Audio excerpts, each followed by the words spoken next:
Hey, I'm Richard Wilson. Welcome back to On the Couch, episode 9. In today's episodes, we're talking about giving and receiving feedback and the importance of those two things. So why is receiving and giving feedback important? Because it's about communication and it's about establishing that trust. That's right, it's about trust. Giving and receiving feedback begins with there, and if you do it correctly, then you build this trust in your community, trust in your work, trust between your staff and your workplace, and that's what we all strive for. So let's get into it. The 12 steps are very simple. Number 1, ask permission before giving feedback. That's it. It's that simple. This creates a responsibility on both parts. May I give you feedback? Yes, you may. Okay. Number 2, give feedback that describes specific actions. Avoid. Do not talk about general things. Talk about one action. Number 3, don't judge somebody or use conjecture. Don't do it, right? Number 4, give a clear example about the single action you're talking about that you're giving feedback about. Number 5, use I statements. I know that seems weird and it seems like a power word, but really it's not. It's how you say it. But you do not want to involve third parties. You don't want to say someone else said, or you want to say, this is what I think or I felt in this situation. Number 6, don't apologize or use but. When you say something flower statement and then you say but, everybody knows it's coming and they won't trust you after that. And this is about building trust, right? Number 7, speak from the heart. Speak with honesty, slowly, with conviction, but speak from the heart. Number 8, right? Be respectful. Respect the other person is trying to do their job well. And if they do something wrong or if something doesn't go well, it's not because they tried to do wrong. Right? Be respectful. Number 9, get to the point. Don't spend 10 minutes talking about something that should only take you 5. Get to the point. Number 10, focus on what someone is doing or saying, not what their intent is. Avoid talking about or thinking about what someone's intent is. Try to avoid psychoanalyzing people, right? Just avoid, focus on the specific action or what somebody said. 11, keep the progress, the whole thing, the feedback session, highly discussable. You want this to be open between both parties. Don't want it to be you talking at someone. No, avoid that. And number 12, make sure to give pauses for someone to ask a question or to allow the other person time to think and consider what you have said. That's it. Those are the 12 steps. If you follow those 12 steps, I promise you, your feedback sessions will go much, much better. And more importantly, you will begin to build trust in your employees. And they will then, trust you. You will trust them, they'll trust you. How good is that? Right?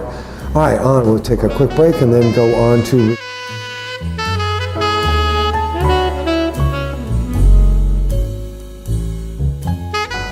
the 7 steps to receiving feedback. Number 1. This is the most important. That's why it's number 1. Do not defend yourself. This is not about you being attacked. Okay? So there's no reason to defend yourself. It's about understanding what someone says, listen with intent, and make a decision if you want to change that behavior or not. Number 2, really listen. Listen without prejudice. Try it. Try to not think that the other person has an agenda, that they're just giving you this information, an observation about one specific thing you said or an action that you did, and whether or not you want to change that action. Okay? Number 3, focus on understanding. Try to understand the exact words that someone is using. Focus on understanding. Don't think about defending yourself or any, what do we got? Number 5, be respectful. No reason to be rude or even be defensive or ever say anything unkind. Be respectful and show gratitude. Number 6, after the session has finished, if you don't have an idea in your head of what your response will be, ask for time to think about it. And say, hey, this is really great, thank you so much. Can you give me till this afternoon to think about what you've said and process the information? Can we continue this discussion maybe at 3 o'clock or pick a specific time? Okay? Number 7, this is the hard one. If at any point you as the receiver feel that personal boundaries have been overstepped during this feedback session, you need to stop. And you should express that you feel the personal boundaries have been overstepped and that you feel uncomfortable. And just stop right there. Okay? Just stop. That's it. 7 steps for receiving feedback.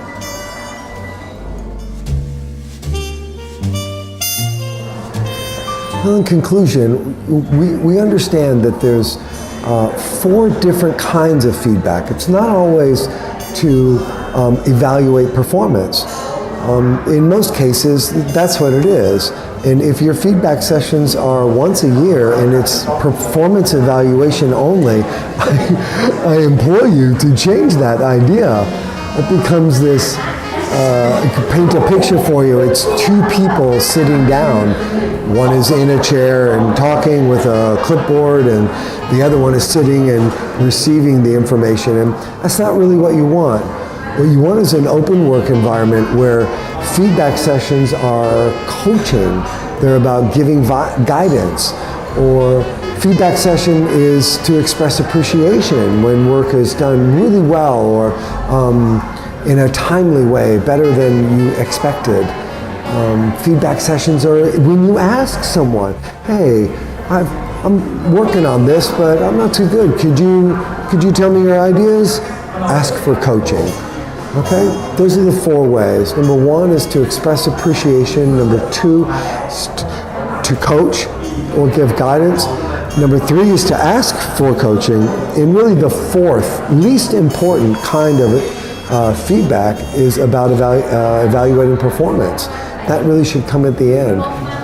Right? Try to create a work environment where a feedback session happen openly, even in a group.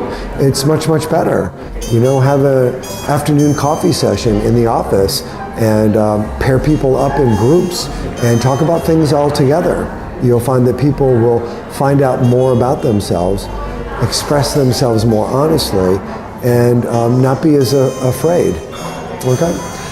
Check my website. Wait a second, I'll give you the link.